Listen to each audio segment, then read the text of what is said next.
Praise the Lord. आप सभी को जय मसीह की। प्रभु यीशु मसीह के सामर्थ्य नाम से मैं आप सभी को प्रभु यीशु मसीह के पुनरुत्थान के विषय इस मनन में सादर स्वागत करता हूं। इसके लिए हम मत्ती रचित सुसमाचार 28 अध्याय के पहला वचन से लेकर 7वें वचन तक पढ़ेंगे। सबत के दिन के बाद सप्ताह के पहले दिन पाँव फटते ही मरियम मगदलिनी और दूसरी मरियम कब्र को देखने आई, और देखो एक बड़ा भूकंप हुआ, क्योंकि प्रभु का एक स्वर्गदूत स्वर्ग से उतरा और पास आकर उसने पत्थर को लुढ़का दिया और उस पर बैठ गया। उसका रूप बिजली का सा और उसका वस्त्र पाले के समान उज्ज्वल था। उसके भय से पहरुए कांप उठे और मृतक समान हो गए। स्वर्गदूत ने स्त्रियों से कहा, मत डरो, मैं जानता हूं कि तुम यीशु को जो क्रूस पर चढ़ाया गया था ढूंढती हो। वह यहां नहीं है, परंतु अपने वचन के अनुसार जी उठा है।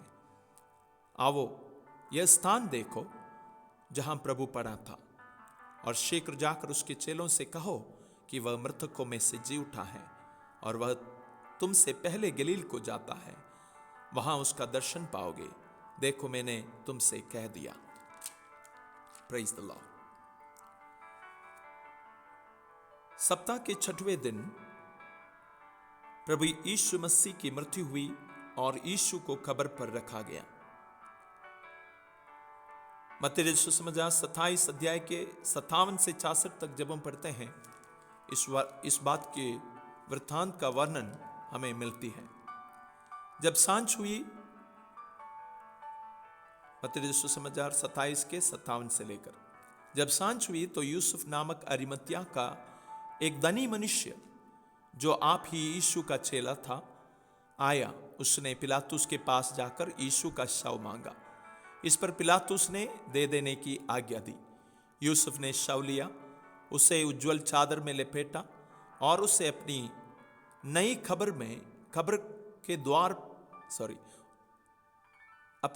खबर में रखा, जो उसने चट्टान में खुदवाई थी, और कब्र के द्वार पर बड़ा पत्थर लुढ़का कर चला गया। मरियम मगदलिनी और दूसरी मरियम वहां कब्र के सामने बैठी थी।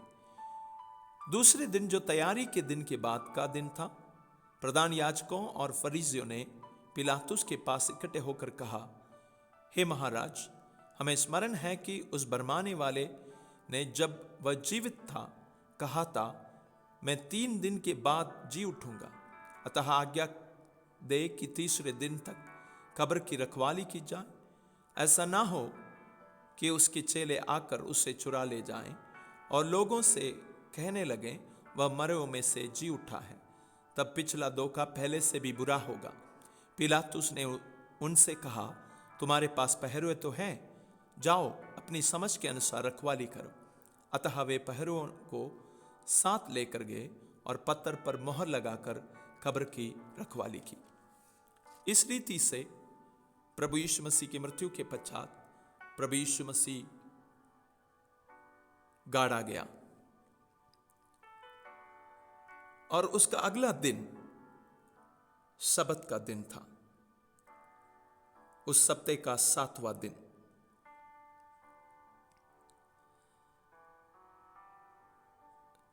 इस वृत्तांत के वर्णन करते हुए मत्ती यहां पर कहता है, सबत के दिन के बाद सप्ताह का पहला दिन पाँव फटते ही।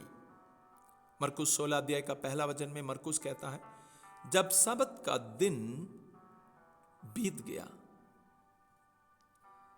जब सबत का दिन बीत गया। जब इस वर्णन में इस यहूदी भूमिका से आए हुए लोग पवित्र आत्मा से प्रेरित होकर इस बात को कहता है, प्रभु यीशु मसीह के पुनरुत्थान के द्वारा एक नई युग के जो शुरुआत हुई, उसकी ओर यह वर्णन इशारा करता है। व्यवस्था के अधीनता वाला जीवन से प्रभु यीशु मसीह में नए जीवन की और एक नई युग की शुरुआत हुई। जब यह वर्णन कहा गया, जब साबत का दिन बीत गया, तो उस व्यवस्था के अधीनता वाला युग समाप्त हो गया। अब हमें व्यवस्था के अधीनता से मसीह में एक नया जीवन, जिसमें हम मसीह की पुनरुत्थान की सामर्थ की स्वतंत्रता में कलीसियाई जीवन बिताते, उसकी ओर यह वर्णन इशारा करता है। हाँ मेरे प्रियो, प्रभु यीशु मसीह में हमें एक नई जीवन मिली है। इसलिए बाइबल कहती है, यदि कोई मसीह यीशु में है तो वह नई सृष्टि है, पुरानी बातें बीत गई है, देखो सब बातें नई हो गई है। उस सप्ताह के सारी घटनाओं के बीत जाने का वर्णन वहां पर करता है।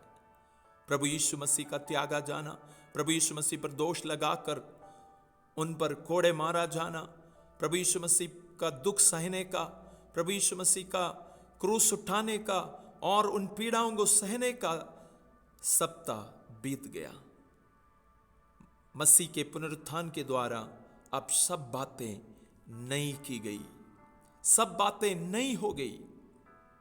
धर्म की गुलामी का अंत हो गया और मसीह के पुनरुत्थान के द्वारा विजय के उत्सव में जीने की सामर्थ उन पर विश्वास करने वालों को उपलब्ध हुई।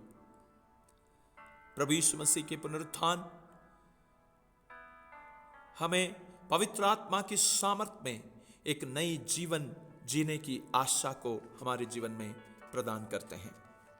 प्रभु यीशु मसीह के पुनरुत्थान हमारे लिए नई जीवन है, नई जीवन। सप्ताह के प्रथम दिन पाँव फटते ही एक भूकंप हुआ। एक स्वर्गदूत उतरकर उस पत्थर को जो यीशु के कब्र पर रखी हुई थी उसको लुढ़का दिया और उस पर वो बैठ गया। उस स्वर्गदूत ने उन स्त्रियों को जो वहां पर कब्र पर गई थी यीशु मसीह की जी उठने का वृत्तांत सुनाया। उस समय पहरुए डरे हुए थे। उन्होंने तुरंत जाकर इस बात को यहूदी अधिकारियों को बताया। मत्ती सुसमाचार 18 अध्याय के 11 वचन से लेकर 15 वचन तक इस प्रकार हम पढ़ते हैं। वे जा ही रही थी कि पहरुओं में से कुछ ने नगर में आकर पूरा हाल प्रधान याजकों से कह सुनाया। तब उन्होंने पुरनियों के साथ इकट्ठे होकर सम्मति की और सिपाहियों को बहुत चांदी देकर कहा, यह कहना कि रात को जब हम सो रहे थे तो उसके चेले आकर उसे चुरा ले गए, और यदि यह बात हाकिम के कान तक पहुंचेगी तो हम उसे समझा लेंगे और तुम्हें जोखिम से बचा लेंगे। अतः उन्होंने रुपये लेकर जैसा सिखाए गए थे वैसा ही किया। वह बात आज तक यहूदियों में प्रचलित है। जब प्रभु यीशु मसीह के पुनरुत्थान की बात यहूदी धर्म अधिकारियों को पता चला, उन्होंने पैसा देकर उस बात को छिपाने के लिए उन पहरुओं को झूठ सिखाया। क्योंकि यीशु मसीह के जी उठने के विषय की गई खतनों को वे जानते थे, उन दावों को वे जानते थे कि प्रभु यीशु मसीह के पुनरुत्थान के विषय में यीशु मसीह ने पहले से कहा था, और वे मसीह के जी उठने की सच्चाई को रोकना चाहते थे। परंतु प्रभु यीशु मसीह जी उठने के बाद अपने चेलों से मिले। प्रेरितों के काम पहला अध्याय का 3 में इस विषय में पवित्र आत्मा में लूका वर्णन करते हुए कहते हैं, उसने दुख उठाने के बाद बहुत से पक्के प्रमाणों से अपने आप को उन्हें जीवित दिखाया, और 40 दिन तक वह उन्हें दिखाई देता रहा और परमेश्वर के राज्य की बातें करता रहा। हाँ मेरे प्रियो, प्रभु यीशु मसीह के पुनरुत्थान एक कहानी नहीं परंतु एक सच्चाई है, क्योंकि उसके चेलों ने प्रभु यीशु मसीह को पक्के प्रमाणों से जीवित होने की गवाही दी है, क्योंकि उन्होंने अपनी आंखों से देखा।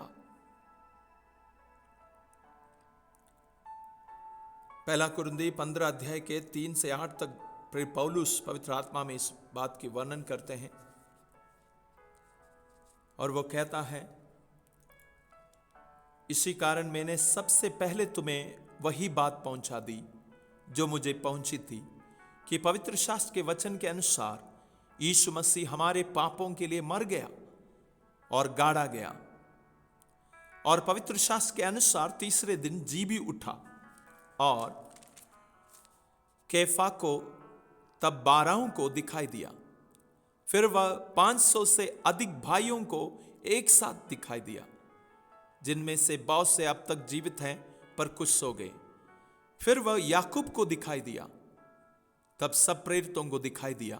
सबके बाद मुझको भी दिखाई दिया, जो मानो अधूरे दिनों का जन्म है।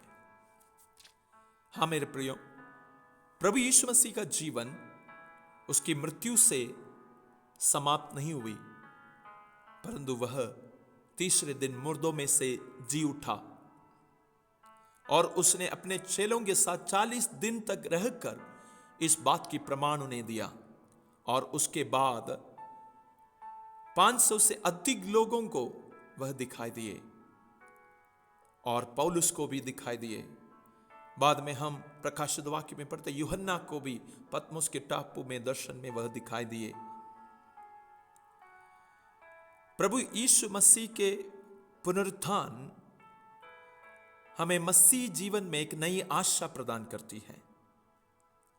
इस संसार में सभी महान अगुवे मृत्यु के द्वारा इस संसार से चले गए और उनकी शिक्षाओं को उसके पीछे लोग अनुकरण करते हैं, परंतु प्रभु यीशु मसीह हमें अपने पुनरुत्थान के द्वारा मृत्यु के पार उसके साथ हमेशा जीवन बिताने की एक आशा प्रदान करती है।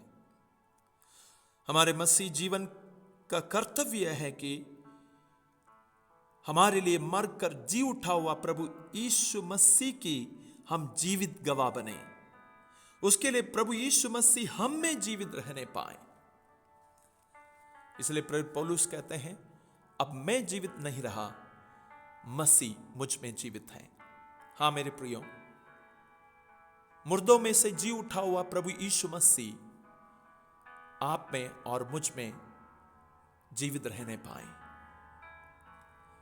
और आप और मैं मुर्दों में से जी उठा हुआ प्रभु यीशु मसीह की पुनरुत्थान की गवाह बने। इसलिए अपने पुनरुत्थान के बाद प्रेरितों के पहले अध्याय में जब प्रभु यीशु मसीह अपने चेलों के साथ थे, उसने अपने चेलों को पवित्र आत्मा के वरदान के विषय में प्रतिज्ञा देते हुए जब बात कहा, उसने कहा, तुम यरूशलेम को छोड़कर नहीं जाना, परंतु पिता की उस प्रतिज्ञा के पूरे होने की बाट जोते रहो, जिसकी चर्चा तुम मुझसे सुन चुके हो। क्योंकि यूहन्ना ने तो पानी में बपतिस्मा दिया, परंतु थोड़े दिनों के बाद तुम पवित्र आत्मा से बपतिस्मा पाओगे। और पहला अध्याय का 8वां वचन में कहा, परंतु जब पवित्र आत्मा तुम पर आएगा तब तुम सामर्थ पाओगे और यरूशलेम और सारे यहूदिया और सामरिया में और पृथ्वी की छोर तक मेरे गवाह होंगे। हाँ मेरे प्रियो, प्रभु यीशु मसीह पुनरुत्थान के बाद